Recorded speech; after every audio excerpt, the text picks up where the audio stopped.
You all on behalf of CSDS for this another Golden Jubilee lecture. Today we have Professor Lydia Liu to deliver the lecture on Shadows of Universalism, the Untold Story of Human Rights around 1948. So welcome Professor Lydia Liu. The lecture is being chaired by Professor Aditya, who is a professor at CSDS. So welcome Professor Aditya to chair this lecture.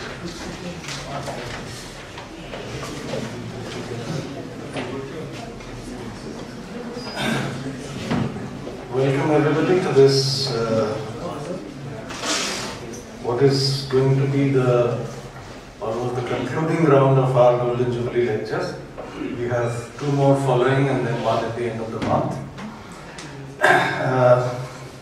We are fortunate today to have Professor Lydia Liu to speak to us on Shadows of Universalism, the Untold Story of Human Rights around 1948.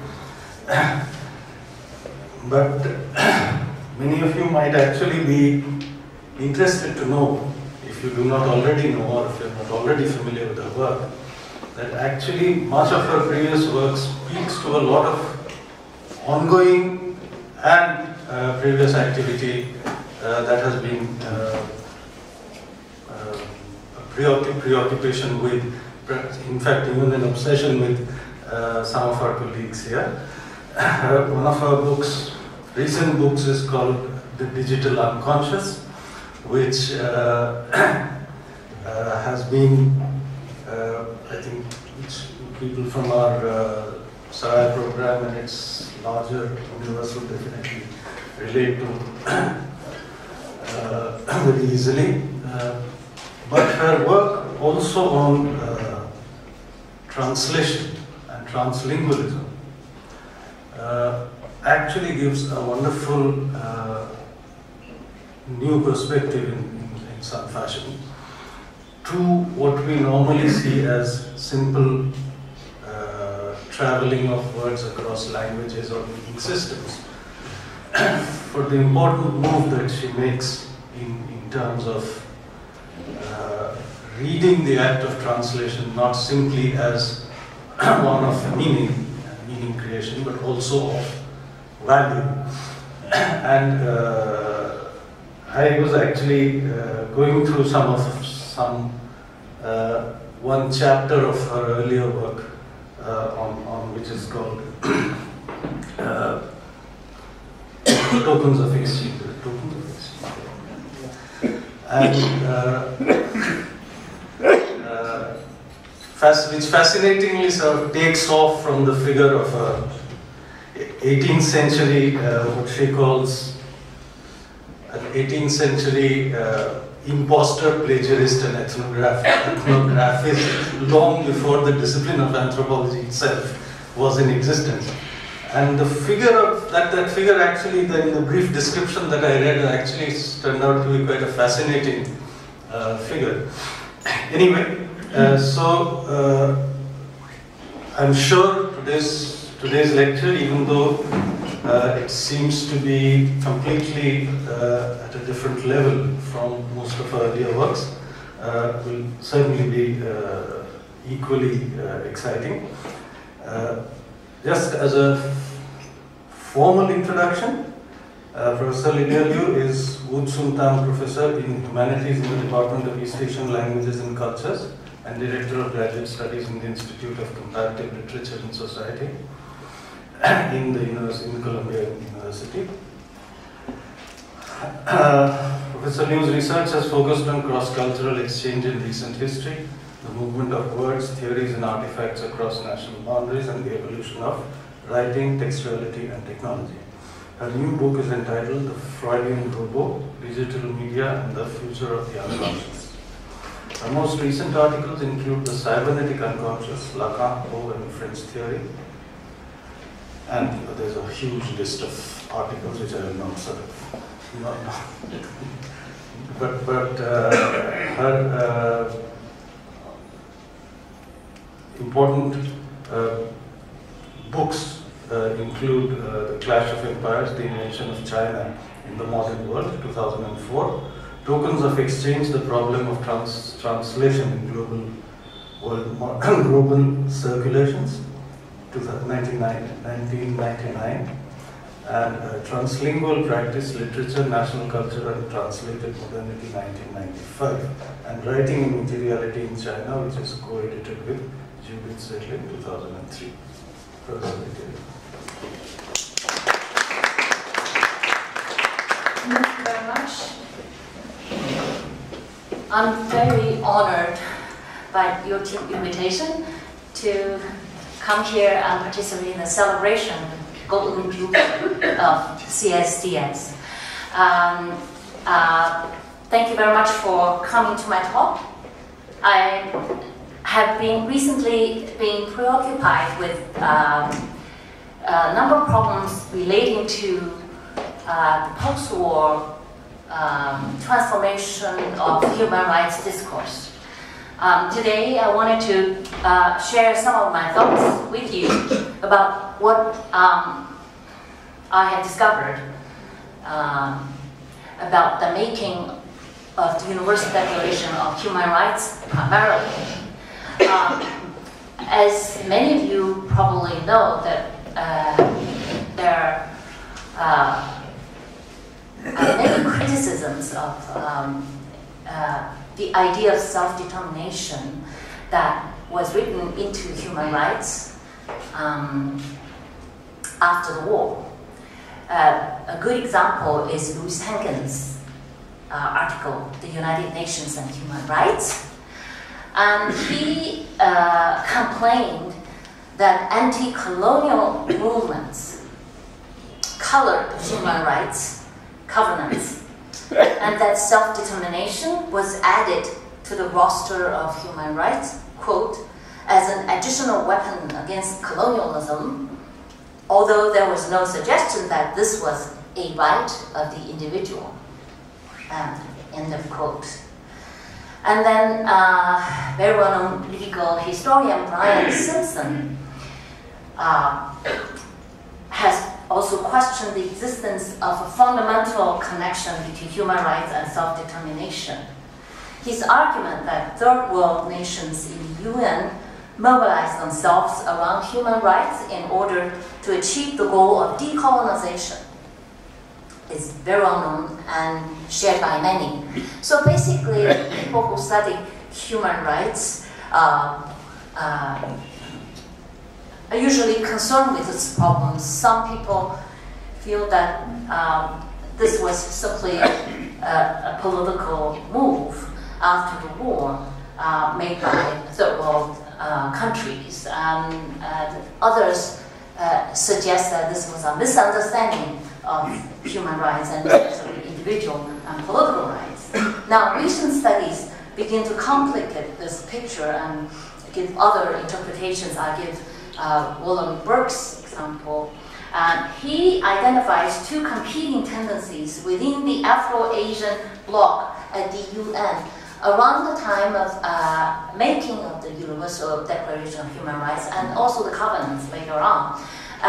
He suggested that the Afro-Asian bloc was actually divided, one being the universalist and democratic, the other strictly anti-colonial and indifferent to democracy. This is his most recent research. So he was not interested in the question of philosophical incompatibility between individual rights and self-determination. Rather, he takes specifically a 1950 struggle at the UN for human rights seriously as a political struggle. A struggle that was fought on the ground of universalism and cultural relativism. Now, essentially, if we go back to the developments after World War II at the UN and also the subsequent discussions of the problem, then the question is the idea of human rights a desirable universal was raised back then and continues to be raised now. Now, I would like to take a look at another question. That is, can it be said that the Universal Declaration of Human Rights is a Western document? And if you think about the 90s Asian values debate, where some Asian countries, governments simply asserted that human rights belong to Western tradition and would not apply to other well-known Western societies. So this has been reiterated again and again. Now, I wanted to raise this as a question. Can it be said that this is a Western document? And then my research is focused on when and how did self-determination get written into human rights. I think these questions can help us clarify some issues and help us move beyond the usual predicament over universalism, relativism. And so I wanted to take you to a 1947 statement made by the American Anthropological Association when they heard that the UN formed a Human Rights Commission to discuss the possibility of the International Bill of Rights. And I quote a paragraph from this letter which they sent to the committee that was drafting the document. Standards and values are relative to the culture from which they derive, so that any attempt to formulate postulates that grow out of the beliefs or moral codes of one culture must, to that extent, detract from the applicability of any declaration of human rights to mankind as a whole. Gandhi was also asked to provide an opinion. Gandhi wrote back to UNESCO, the UNESCO request, saying that he was not interested in rights discourse. He was only interested in obligations and duties. But here we have the American anthropological position. And then they go on to say, what is held to be a human right in one society may be regarded as antisocial by another people, or by the same people in a different period of their history. Now, so let's keep this in mind. This was a letter addressed to that committee that was tasked to draft this document. And since then, the argument about universalism or relativism has been reiterated again and again. But then the question is, what is at stake? It's not as if I wanted to resolve this issue of relativism, universalism, or general particular. I'm very interested in the logic of inclusion and exclusion when we discuss the boundaries of human rights. And I look at specifically at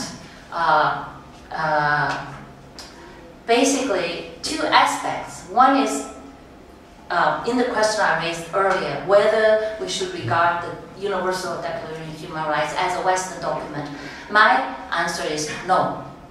And then from that on, we can then look at how self-determination was written into human rights in 1950.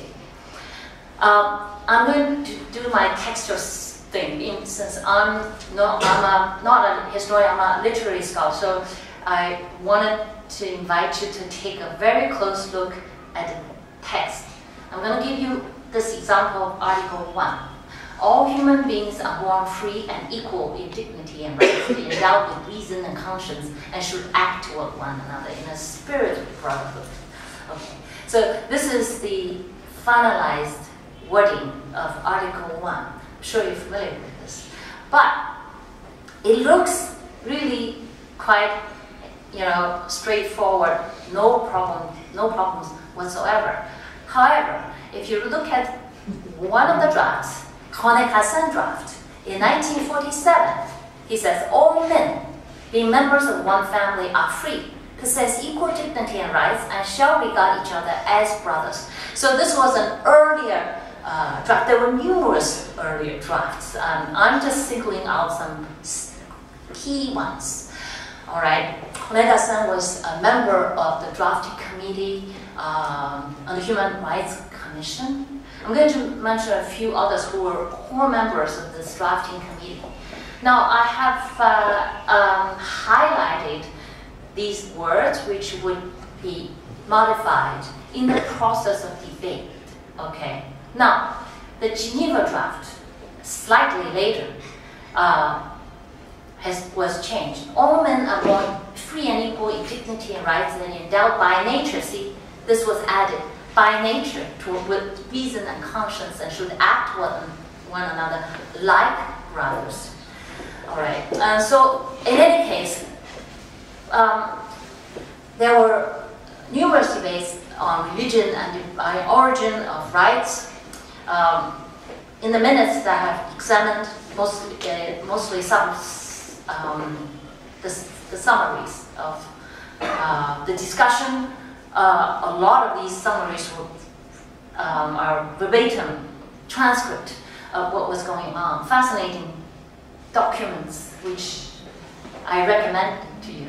Fascinating documents. And the Brazilian delegate at one point raised a proposal and meant all human beings are created in the image and likeness of God. So a number of words were sort of added and then taken off, added, taken off, the creator, by nature, inherent, and so on and so forth. So if we compare the Kazan draft and the finalized text of the declaration, you see on the left-hand side, all men living. Some of these words were replaced. Men then becomes human beings, and then free and equal in dignity and rights and reason and conscience. Conscience was not in the Kazan draft. And then as brothers or like brothers became in a spirit of brotherhood. So you wonder what happened. I can't go into all the details, but I wanted to highlight just a few of the rephrasings. Again, Geneva draft, all men crossed out, all human beings. Endowed by nature crossed out, like brothers, in a spirit of brotherhood. I should mention that the gendered language was primarily rejected by a number of prominent women delegates. And there was Hansa Mehta from India. She was very prominent, firm in her objection to the gendered language, like all men. And Lakshmi Menon, then Minerva Bernardino, a Dominican Republican delegate. These women were very vocal voices, and they managed to change the language. And delegates from the European countries and from were all men. The chair of the Human Rights Commission was Eleanor Roosevelt. She was a sort of total woman from the West. Whereas there were quite a number of women delegates from the Third World. Fascinating. Now, so essentially they were asking questions about are human rights natural rights? This is the question of theology. Now, and they focus on nature, reason, God. And they focus on the question of religion and secularism, whether a universal document should include certain Christian terms. Lots of interesting debates. I think these debates can shed some light on our contemporary discussion of secularism and religion. People have suggested that the Universal Declaration of Human Rights borrowed language from some of the earlier documents. We can quickly make a comparison. Some of the language was indeed in the Virginia Declaration of Rights in 1776, one of the earliest by nature inherent rights with the means of acquiring, possessing property. Go quickly. And then slightly after that, we hold these truths to be self-evident in the American Declaration of Independence, that all men are created equal and that they are endowed by their creator with certain unalienable rights. that among these are life, liberty, and pursuit of happiness. And if we move quickly from American Declaration to French Declaration of Rights of Man, men are born free and remain free and equal in rights. And then there's always property, security, and honor. And so you see, there's language that is borrowed from these earlier declarations, but these were subjected to a lot of debates and discussion. So then the Universal Declaration of Human Rights ended up omitting creator, unalienable, by nature, inherent men. And they added or substituted human beings conscious in a spirit of brotherhood. By the way, the spirit of brotherhood was a concession that the men on the committee made to the women that so who were on the UN Human Rights Commission, especially the core members? Eleanor Roosevelt was the chairwoman. Peng Chun-Zhang was the vice chair. He was a delegate from the Republic of China. Charles Malik, rapporteur, and John Humphrey, Canadian legal scholar, secretariat. Charles Malik was Edward Said's uncle. If you read Said's memoir, you get a sense of who this man was. Very learned, but a Thomas philosopher, and he studied in Europe and graduated with a PhD from Harvard University. And he devoted his life to fighting communism, and he did many things. I'm sure some of you in the audience are quite familiar with his career. He and Peng Chun-Zhang were always fighting on that committee. They came from very different background. Peng Chun-Zhang also went to university in the West. He went to Columbia University, but he studied literature. And one was a philosopher, the other was a literary scholar. They were not career diplomats. At that time, it was still possible for philosophers and literary scholars to shape an important document like this. So I found this picture. This is P.C. Chang's picture with Eleanor Roosevelt at one of the meetings of the Human Rights Commission. And so then Malik, Lebanese Christian and Thomas philosopher, Chang was a Confucian humanist, and I'm gonna say a few things about how he brought Confucianism into Article 1, which didn't look Confucian at all if you just read it. Right? This is Charles Malik, famous Charles Malik. Now, just give an example. When they were debating some of this language in 1948, P.C. Chang's argument, the declaration was designed to be universally applicable. His own country, by the way, all these minutes were recorded in third person. It's actually his language. His own country comprised a large proportion of humanity, and his people had ideals and traditions different from those of Christian West. Chang's ideals include good manners, decorum, propriety, consideration for others, yet he, as a Chinese representative on the Human Rights Commission, had refrained from proposing those ideals or included in the declaration. He hoped that his colleagues would show similar consideration. And then actually it worked, and he managed to exclude a lot of these Christian theological terms from the final document. And then Article 1, again, his quote from him, as it stood, Chang said, struck just the right note by calling upon all men to act toward each other in a spirit of brotherhood. This was consistent with the Chinese belief in the importance of considerate treatment of others, and also with the ideals of 18th century Western thought. The first line of the article, therefore, should refer neither to nature nor to God. Those who believed in God, he suggested, could still find the idea of God in the strong assertions that all human beings are born free and equal and are endowed with reason and conscience, if you prefer to interpret this that way. Now, they ended up then crossing out by nature after this debate. But then I have highlighted conscience here. The conscience didn't used to be in one of the earlier drafts, as we have seen. It was added later. So how did this get in?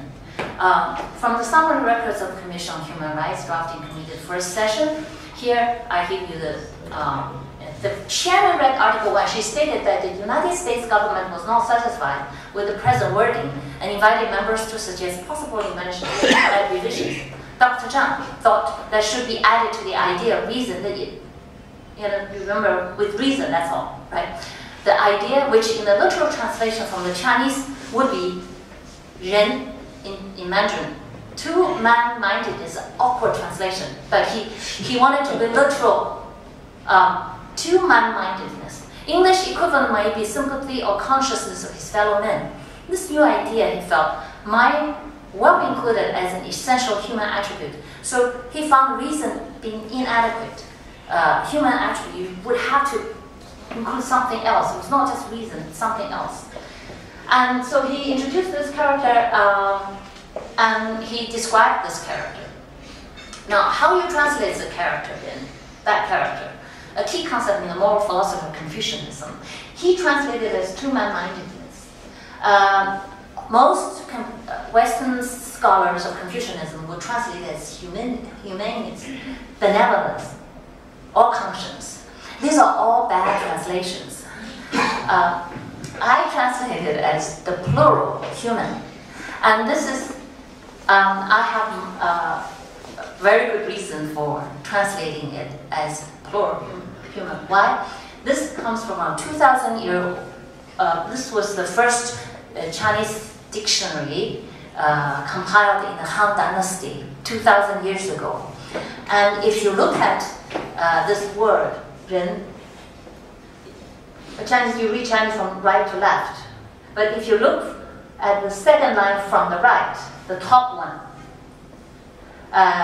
so then if you, the big character is described, explicated using these two lines. It says this character should be understood as being comprised of a human radical on the left and number 2 on the right. Okay, two people. Then the scholar who wrote this dictionary named Xu Shen gives a Confucian explanation of what he means by a human radical being described, qualified by number 2. So explicating the ideograph. So this was the dictionary. You have this means human. This is number 2. This is the foundation of Confucian philosophy.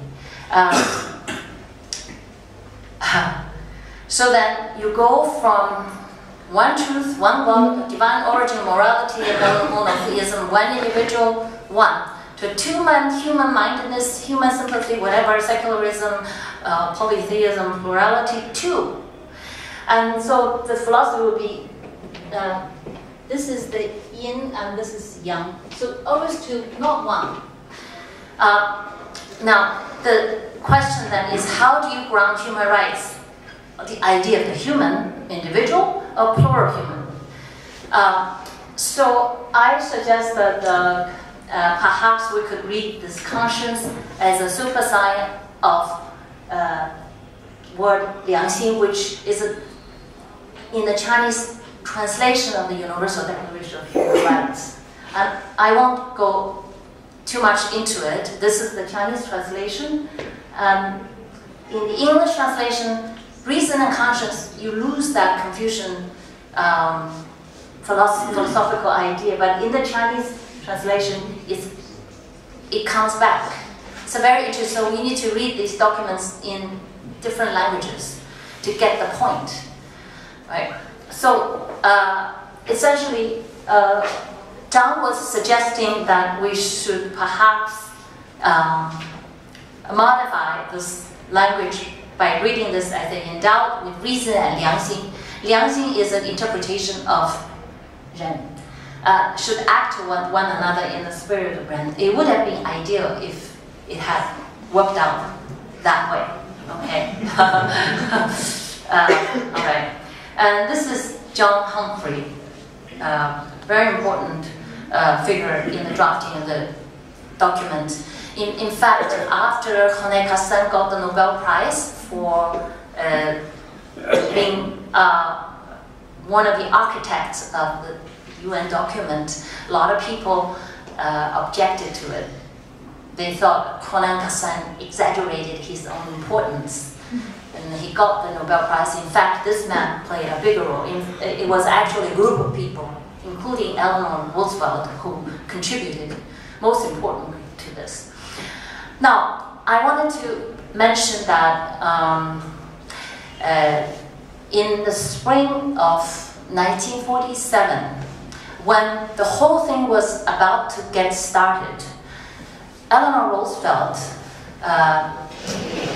invited Malik, Chang, and Humphrey to her apartment in Washington Square to have a discussion. She wanted to make a head start. And so they went to her apartment and they had tea together and chatted. And that was how this is a diary entry from Humphrey. Chang and Malik were too far apart in their philosophical approaches to be able to work together on a text. There was a great deal of talk that's in the apartment, but we were getting nowhere. Then, after another cup of tea, Chang suggested that I put my other duties aside for 6 months and study Chinese philosophy. After which, I might be able to prepare a text for the committee. This is the secretariat. This was his way of saying that Western influences might be too great, and he was looking at Malik as he spoke. He had already, in the commission, urged the importance of historical perspective. There was some more discussion, mainly of a philosophical character. Mrs. Roosevelt saying little and continuing to pour tea. I was intrigued by this, so I went to her diary entry, and she had a similar entry. She said, I could not make sense of what these men were talking about. So I just, poured tea. And it was very, very revealing moment. Now, so I'm just giving you a very small part of the kind of work that this committee was doing. If you really go to all the articles and see how they debated the issue, there's a great deal there to show you that it was not a Western document. A lot of people participated in the crafting of this. But there was some aftermath I wanted to mention. That is how self-determination then was written into human rights. In fact, if you look at the first document, which was passed by the UN in 1948, there was no language referring to self-determination as a human right. But later, it was added. You look at the covenants, that language was added. What happened between 48 and the 60s? So I looked at some of the debates and realized that the discourse of the standard of civilization was very much part of this. And if you look at UN Charter, an early document, there was language that refers to sacred trust, right? From the League of Nations, right? And then the statutes of the International Court of Justice, there is also reference to civilized nations, all of that. Even after World War II. So what do they mean? And the classic standard of civilization was very much a part of international law. I was looking at this. See, this is the language. Members of the United Nations have or assumed responsibility for the administration of territories whose peoples have not yet attained a full measure of self-government, recognize the principle that the interests of the inhabitants of these territories are paramount, and accept as sacred trust the obligation to promote to the utmost, within the system of international peace and security established by the present charter, the well-being of the inhabitants. You see, this language has survived through the UN Charter. So a legal scholar, Jared Gong, says this is embarrassing anachronism. But I don't see this as an embarrassing anachronism. You find it everywhere. Statutes of International Court of Justice, see, I've highlighted general principle of law recognized by civilized nations. What do they mean? What are they excluding? And I'm highlighting this because these bear on even our today's understanding of international law. They are operative. A scholar, Rosenberg, says the nexus between civilization and international law is the basic question of international law. Okay, so there's a lot going on, but this discourse of civilization and human rights discourse didn't intersect, actually. Even when when the Human Rights Commission was doing its work. This is an earlier international law book, which was translated in the first international law book translated into Chinese. International law is understood among civilized nations. So that's always this is the understanding. Is there a uniform law of nations? Henry Wheaton. There certainly is not the same one for all the nation states of the world. The law of public law, with slight exceptions, has always been and still is limited to civilized and Christian people of Europe or to those of European origin. All right? This distinction between the European law of nations and that of the other races of mankind has long been remarked by publicists. This standard of civilization was very much responsible for creating extraterritorial provisions in colonial and semi-colonial societies. All right, and then this is fascinating. Henry Wheaton says the proper civilization founded on Christianity has gradually established the law analogous to this in our intercourse with all the nations of the globe, whatever may be their religious faith, and without reciprocity on their part. And he was referring to the Ottomans and to the Chinese Empire and all of these empires. So that gives you an idea of how universalism might be understood in legal terms. I'm going to skip this. Why the standards? Civilized nations, sovereign European countries, and the United States. Semi-civilized nations, China, Japan, Ottomans, and other Asians. So these are standard legal terms. Barbaric nations. Very importantly, extraterritorial rights granted to a minority of sovereign European nationals in semi-civilized nations, so that European life, liberty, dignity, and property would be protected by European laws. And that's why civilization and international law were so tied up together.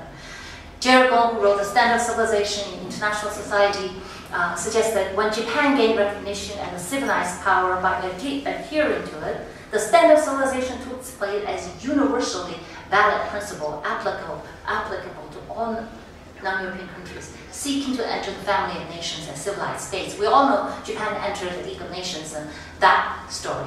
So this is a separate narrative, but I'm going to skip this. I don't think I have the time to go more into this. I wanted to come to 1950, a historical turning point. How did the discourse of human rights turn against the colonial standard of civilization? I'm making the argument that up to this point, these two discourses were separate. They were parallel, doing their own work. Until 1950, after the passing of the Universal Declaration of Human Rights at the UN, it is a historic turning point because the UN had a meeting where the colonial powers proposed an amendment, a clause, which would exclude uncivilized nations from the application of human rights. So that's where things got very interesting. It was during that debate, the critique of sacred trust and the critique of the standard of civilization began to evoke human rights. It was 1950. That was how the right of self-determination became a human right. I'll give you more details. It was not initiated by third world delegates. How did they debate? Debating the Covenant's International Bill of Human Rights at Lake Success in New York. Now, just to remind everybody, the Universal Declaration was passed in 1948, adopted. And then after that, two covenants were discussed and eventually adopted. And it took a long time before the International Covenant on Civil and Political Rights and the Covenant on Economic and Social and Cultural Rights were adopted. Right? So, what happened at Lake Success? Belgium, the delegate from Belgium proposed a colonial clause in 1950, which was supported by Britain, France, and the United States. The colonial clause would exempt colonial territories from the application of the Human Rights Covenant on grounds of cultural difference and civilizational status. This was the Belgian delegate. The colonial clause was intended to prevent the automatic application of a convention to territories for which a signatory state was responsible and was specially justified in the case of multilateral treaties, the purpose of which was to prescribe for the contracting parties rules and conduct, which, as they presuppose a high degree of civilization, were often compatible with the ideas of peoples who had not yet reached a high degree of development. By imposing those rules, that is human rights, on them at once, one ran the risk of destroying the very basis of their society. It would be an attempt to lead them abruptly to the point which the civilized nations today had only reached after a lengthy period of development. That sounds familiar. Now, then a lot of delegates started attacking this, mostly from newly independent nations. And so the Ethiopian delegate says the fact that certain countries were backward in comparison with others did not justify their exclusion from the covenant. On the contrary, the reason for their backward condition was that population had so long been denied the opportunity to enjoy fundamental freedoms. You have an delegate from Iraq. She wondered how the degree of evolution of people could prevent it from enjoying rights, which Honoré Hassan himself had admitted to be inherent in human nature. Right? And P.C. Chang has an elaborate speech in which he says the point was, however, that there could surely be no reason to suppose that the people, the territories involved did not desire human rights. A second argument centered around something that had been dignified by the name of levels of civilization. During the rapid growth of empires in the 19th century, there had been a tendency to equate the terms imperial growth and civilization. It was then that the word native had acquired a new meaning as a designation of non-Europeans, a definition which he feared might still linger in the minds of some people. Civilization had largely meant European rule. A reaction to that attitude had begun to develop by the early 20th century and after two world wars. The world ought to have a different idea of the meaning of civilization. It was true that there were different degrees of technological and other forms of advancement, but as the Charter clearly showed, that did not mean that less developed areas were to be exploited by outsiders. Some argued that the administration of non-self-governing territories was beneficial to the administering authority, while others argued it was heavy responsibility, unselfishly assumed. The responsibility could not be so very heavy, however, for all the nations concerned had been most anxious to assume it. So let's imagine he was giving a speech to, in general assembly. Yet, in a sense, colonial administration was both a burden and a blessing. Apart from sufferings of the people of the non-self-governing territories and from the benefits accruing to colonial powers, the latter also suffered because power corrupted them. The United Nations would help them by ensuring that they were no longer corrupted by such power. The non-inclusion of a colonial clause in the draft convention would be a step in that correction. So that was an amazing speech that he gave on that occasion. And so I'm going to give you the chronologies. It's fascinating because on November 2nd, 1950, they voted to defeat the colonial clause. And most interestingly, a week later, a draft resolution proposed by Asian representatives. All people shall have the right of self-determination, and passed the next day by the General Assembly. So that's how this was written into self-determination because it was those colonial powers who wanted to deny human rights to these so-called uncivilized nations. So there was an ironic turn of events. Samuel Moyn published this book last Utopia, made one comment. He says, whether one celebrates or rules this momentous day, the restoration of human rights to the principle of self-determination emphasize their necessary basis in collectivity and sovereignty as the first and most important threshold rights. The word restoration is not accurate because it was a novel political invention. Self-determination as a human rights. That invention was a deliberate critique of the classic standard of civilization in international law. So it's very specific. So now we come back to our finalized Declaration of Human Rights. All human beings are born free and equal in dignity and rights. They endowed with reason and yangxin, that's the Chinese translation, and should act toward each other in the spirit of the plural human. So this is my interpretation of Article 1 of the Declaration.